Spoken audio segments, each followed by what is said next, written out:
As we race to develop a coronavirus vaccine, some major questions are emerging. Good evening, I'm Kimberly Hunt. And I'm Steve Atkinson. A lot of people are wondering if the government could force people to get it, or could people who refuse get banned from stores or lose their jobs? ABC 10 News anchor Derek Stahl spoke with a legal expert to get some answers. Imagine a world where you have to get vaccinated and show proof to go shopping, board a plane, or just go to work. Legally, it could happen, says University of San Diego law professor Dov Fox. States can compel vaccinations in more or less intrusive ways. They can limit access to schools or services or jobs if people don't get vaccinated. It could force them to pay a fine or even lock them up in jail. Those measures have been adopted in other countries like France, but not so far in the United States. It all dates back to a Supreme Court case in 1905. The court held that Massachusetts could fine people for not getting vaccinated against smallpox.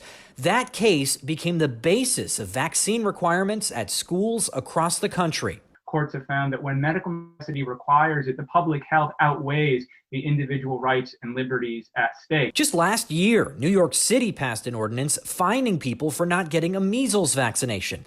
But there's a big difference between what states have the power to do and what Congress could do. There are these questions, separation of powers, Commerce Clause questions.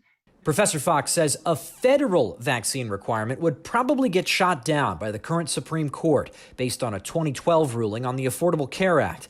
That means we could have a patchwork of different vaccination requirements in different states.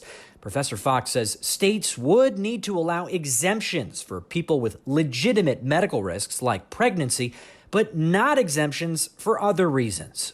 Religious exemptions, philosophical ones, have largely been overridden in the name of public health. However, Professor Fox says recent protests over face coverings show there's a big risk of a backlash here. And just because states have the power to require vaccinations doesn't mean it's the best public policy. Derek Stahl, ABC 10 News. And legal experts say that private businesses would have the authority to fire workers who don't want to get vaccinated for personal or religious reasons. Companies would just need to show that there are significant costs at stake for having unvaccinated employees.